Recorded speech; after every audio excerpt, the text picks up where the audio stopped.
नेपाल की औरतें हफ्ते में एक रात छोटे लड़के के साथ क्यों गुजारती हैं, ये राज जानकर आपके पैरों तले जमीन निकल जाएगी। 13 साल की उम्र में मेरे कंधों पर बहुत बड़ी जिम्मेदारी आ गई थी और मैं बहुत परेशान था। मैं तो अपने चाचा से मिलने के लिए आया हुआ था। मुझे क्या मालूम था कि यहाँ आकर मुझ पर एक भारी जिम्मेदारी आ जाएगी। तभी मेरी मुलाकात एक नेपाली औरत से हुई जिसने मुझे एक ऐसी बात बताई जिसे सुनकर मैं हैरान रह गया। मैं 13 साल का छोटा बच्चा था। उसे भला मुझसे ऐसा क्या काम हो सकता था जिसके बदले वो मुझे बहुत कुछ दे रही थी। मुझे उसकी बात समझ तो आई नहीं, लेकिन हालात ने मुझे उसकी बात मानने पर मजबूर कर दिया। और फिर जो कुछ उस औरत ने मेरे साथ जो किया वो जानकर आपके पैरों तले जमीन निकल जाएगी। मेरा नाम अमित है। मैं सिर्फ 13 साल का था और चाचा से मिलने के लिए नेपाल आया था।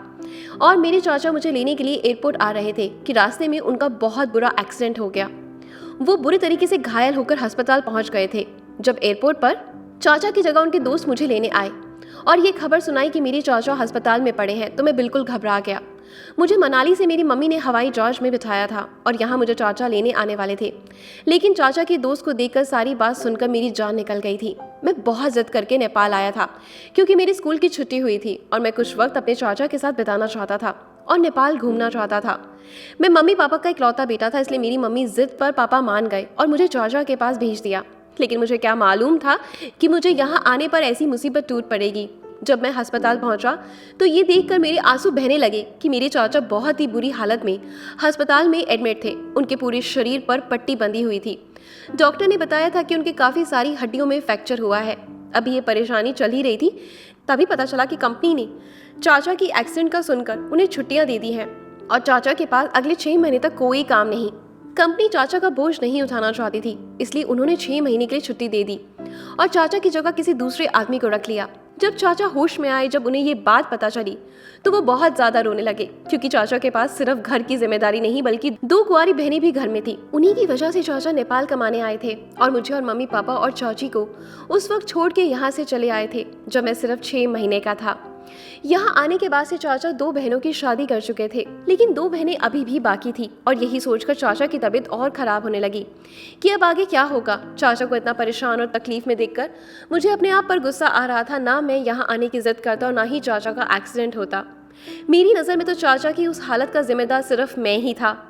अस्पताल वालों ने 1 हफ्ते में ही चाचा को छुट्टी दे दी। फिर मैं और चाचा एक छोटे से अपार्टमेंट में वापस आ गए। चाचा कहने लगे अब मनाली वापस जाने के अलावा और कोई रास्ता नहीं, क्योंकि अब चाचा कोई काम को करने के काबिल नहीं थे और कंपनी चाचा का खर्चा नहीं उठा रही थी। ऐसे में यहाँ रहना चाचा के बस में नहीं था। चाचा का कहना था कि जो भी पैसा जमा हुआ वो भी इसी तरीके से खर्च हो जाएगा, इससे बेहतर ये है कि हम घर चलते हैं। चाचा की बातों से मैं बहुत परेशान हो गया था क्योंकि मैं जानता था कि वहाँ जाकर सब लोग परेशान हो जाएंगे। पापा चाचा के अलावा हमारा कोई सहारा नहीं था। मैंने चाचा को तसल्ली दी कि आपकी तबीयत कुछ बेहतर हो जाए तो फिर हम वापस जाने की सोचेंगे। उस वक्त चाचा टिकट लेने के काबिल नहीं है, लेकिन मेरा वापस जाने का कोई इरादा नहीं था। मैंने सोच लिया था कि मैं यहाँ कोई काम ढूंढूंगा जब तक चाचा सही नहीं होते। अपने चाचा के साथ रहकर उनकी जिम्मेदारी उठाऊंगा। लेकिन सारा दिक्कत ये थी कि ये मनाली नहीं था। यहाँ 13 साल के बच्चे को कोई भी काम पर रखने को तैयार नहीं था। यहाँ बच्चों से काम कराने पर सख्त कानून लगाया गया था। मुझे समझ नहीं आ रहा था कि मैं क्या करूँ, क्योंकि मेरे लिए यहाँ काम ढूंढना नामुमकिन था। चाचा रूम में रहकर खुद को बीमार महसूस कर रहे थे, इसलिए मैं पास के पार्क में चाचा को घुमाने के लिए ले आया। वहीं पर मेरी मुलाकात एक नेपाली औरत से हुई। वो थोड़ी दूर पर बैठी थी और उसकी नज़र मुझ पर और मेरे चाचा पर जमी हुई थी। कुछ ही देर गुजरे कि चाचा को कोई जानने वाला मिल गया और चाचा उसके साथ बातें करने में बिजी हो गए। तभी औरत इशारे से मुझे अपने पास बुलाने लगी। मैं तुरंत चला। वह औरत बहुत ही खूबसूरत थी। मुस्कुराकर मुझसे पूछने लगी कि तुम कौन हो, कहाँ से आए हो, तुम्हारे पापा को क्या हुआ। मैंने उन्हें बताया कि ये मेरे चाचा हैं और मेरा नाम अमित है और मेरा घर मनाली में है। मैं यहाँ घूमने के लिए आया था, लेकिन मेरे चाचा का एक्सीडेंट हो गया और इसी के लिए हम लोग बहुत ज़्यादा परेशान हैं। मेरी बात सुन के वो धीरे से मुस्कुराए, कहने लगी फिर तुम लोगों का गुजारा कैसे चल रहा है। इसकी बात पर मेरी आंखों से आंसू आ गए और मैंने उसे बता दिया कि हम बहुत ज़्यादा परेशान हैं। चाचा की नौकरी ख़त्म हो गई है और हम वापस नहीं जाना चाहते। मुझे यहाँ कोई काम नहीं मिल रहा। कहने लगी कि अगर तुम्हें यहाँ कोई काम मिल जाए तो फिर तुम वो काम कर लोगी। उसकी बात सुनकर मैं मुस्कुराया और कहा हाँ हाँ क्यों नहीं, अगर कोई काम होगा तो मैं ज़रूर करूँगा।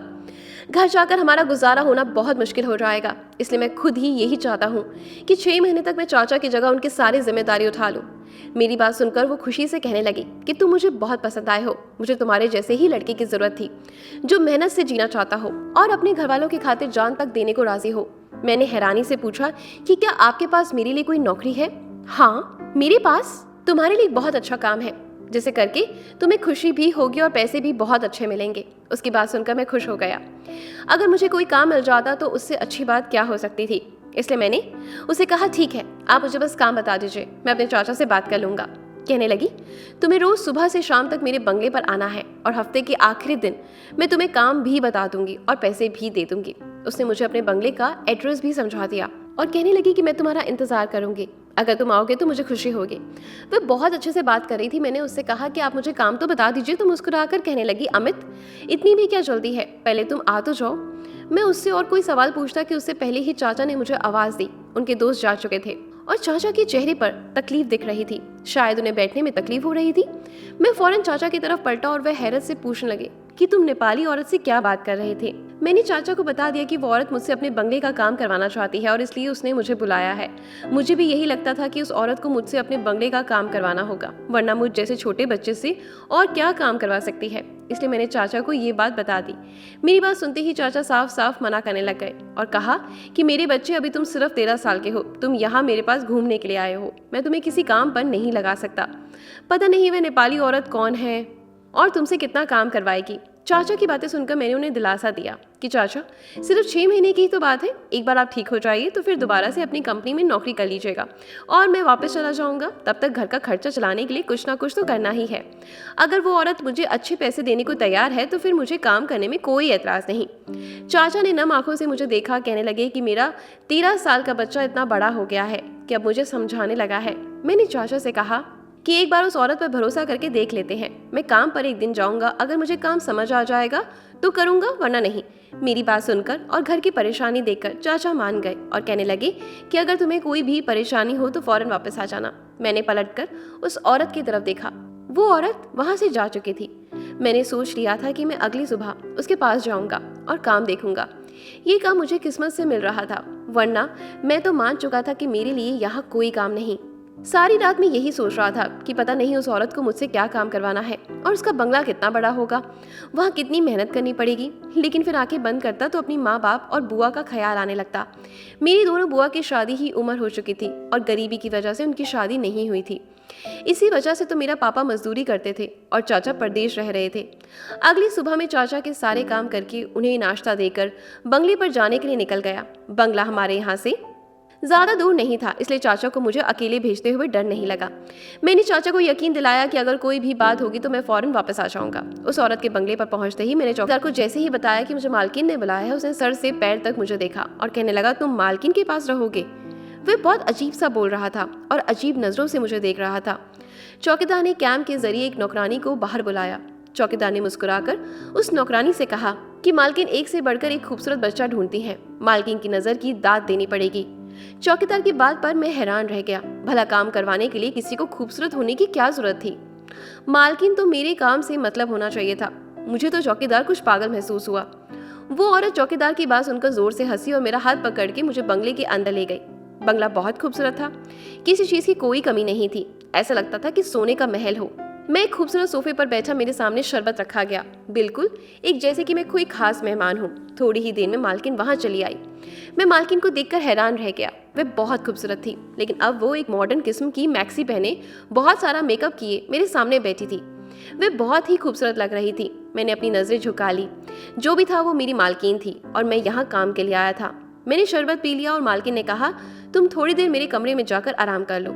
मालकिन की बातों ने मुझे हैरान कर दिया। मैं यहाँ आराम करने के लिए नहीं आया था और ना ही इतनी दूर से आया था कि मुझे आराम की जरूरत थी।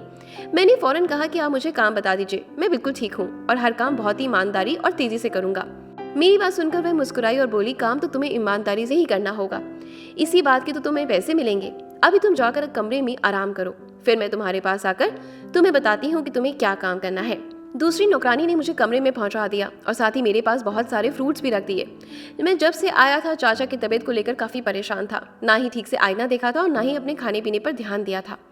और अब उसके कमरे में आकर जब मैं सुकून से बिस्तर पर बैठा तो छत पर लगे आईने में मेरा चेहरा दिखाई दे रहा था। अचानक ही मुझे चौकीदार की बात याद आ गई कि मालकिन ने फिर एक खूबसूरत बच्चा ढूंढ लिया। मैं खूबसूरत तो हूँ, अपनी माँ की तरह चमकती हुई रंग और नीली आंखें। मैं दूसरों से बहुत अलग था, हर जगह अपनी आंखों से पहचाना जाता था।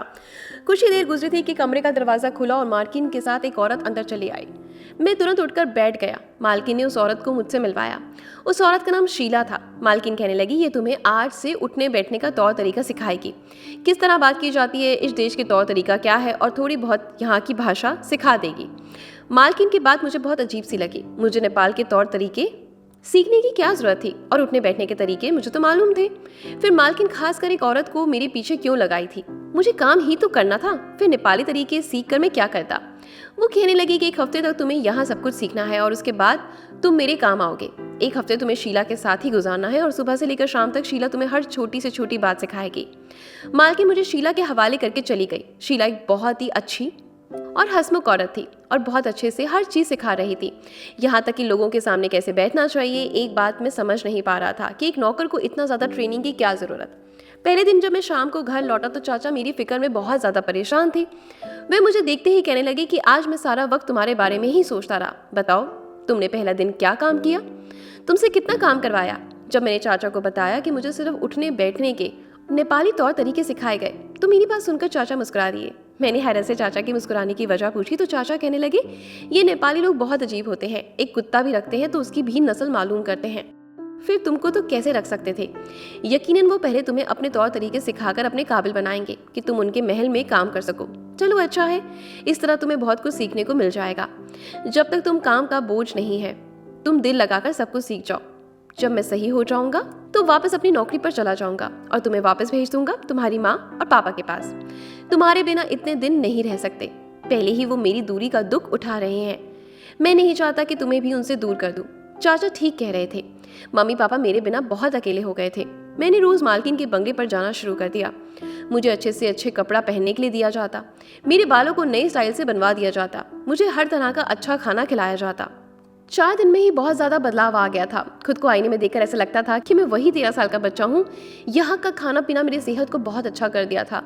मुझ पर बंगले में घूमने फिरने पर कोई रोक नहीं थी। अब तक मैंने किसी काम को हाथ नहीं लगाया था, बल्कि मैं तो यहाँ किसी बादशाह की तरह घूमता फिरता था। लेकिन एक बात मुझे बहुत अजीब लगती थी कि मैंने कभी मालकिन के पति को नहीं देखा, जबकि वह एक शादीशुदा औरत थी। उनके बच्चे तो नहीं थे, लेकिन उनके पति के साथ फोटो लगी हुई थी और मुझे पूछने पर उन्होंने बस इतना ही बताया कि उनके पति का बहुत बड़ा कारोबार है और वो रात को ही घर लौटते हैं। मालकिन सारा दिन तैयार होकर घर में यहाँ वहाँ घूमती या फिर शॉपिंग के लिए निकल जाती।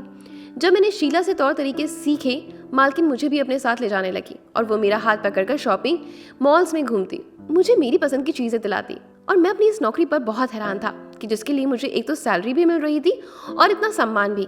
मैंने अपने चाचा को अपनी नौकरी और दिन भर के बारे में बताया तो चाचा कहने लगे, शायद मालकिन को कोई औलाद नहीं है, इसलिए वो तुम्हें अपनी औलाद की तरह रख रही है, लेकिन हो सकता है ये बात तुम्हें बताना नहीं चाहती हूँ। मालकिन ने मुझे यही बताया था कि 1 हफ्ते तक शीला मुझे ट्रेनिंग देगी, फिर मेरा काम शुरू होगा। मुझे उस दिन का इंतजार था जब मेरा काम मुझे मिलता और मुझे पता चलता कि मुझे क्या करना है। अभी तो मैं अपने नए कपड़ों और महंगी महंगी चीज़ों को एंजॉय कर रहा था। चाचा की तबीयत पहले से कुछ बेहतर थी, लेकिन इतनी ज़्यादा ठीक नहीं थी कि वो नौकरी कर सकते। मेरी नौकरी लग गई थी तो चाचा की परेशानी भी कुछ कम हो गई थी। चाचा ने मम्मी पापा और चाची को एक्सीडेंट के बारे में नहीं बताया था और ना ही मेरी नौकरी के बारे में। चाचा चाची के पास शाम में फ़ोन करते, उन्हें सब कुछ अच्छा अच्छा कहते। दिन तेज़ी से गुजरते चले गए और 1 हफ्ते में पूरी तरीके से मैं बदल गया था। मैं पहले से भी ज़्यादा खूबसूरत हो गया था। हफ्ते के आखिरी दिन मैं जैसे ही मालकिन के घर पहुंचा तो चौकीदार मुझे देखकर अजीब तरह से मुस्कुराया और कहने लगा, आज से तुम्हारा काम शुरू होने वाला है। मैं भी इस बात पर खुश था कि अब मुझे काम करना होगा। बंगले के अंदर दाखिल हुआ तो शीला मुझे कहीं नजर नहीं आई।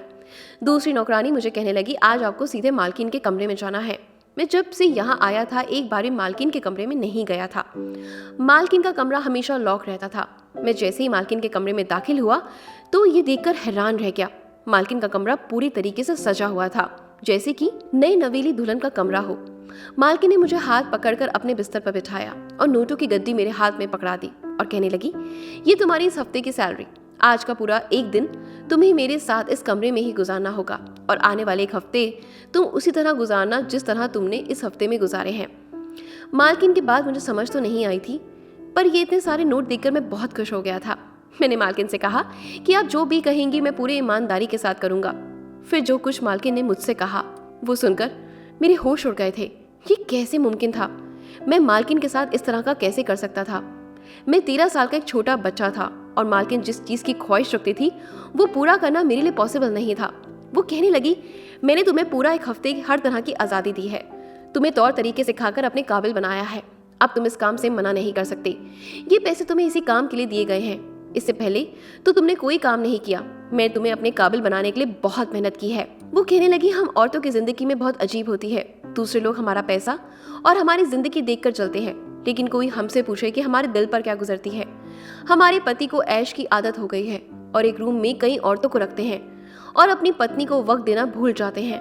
मैं जवान हूँ, खूबसूरत हूँ, लेकिन मेरे पति की दिलचस्पी मुझ में कहीं ज्यादा उन औरतों में है जिनको उन्होंने गलत तरीकों से अपने पास रखा हुआ है।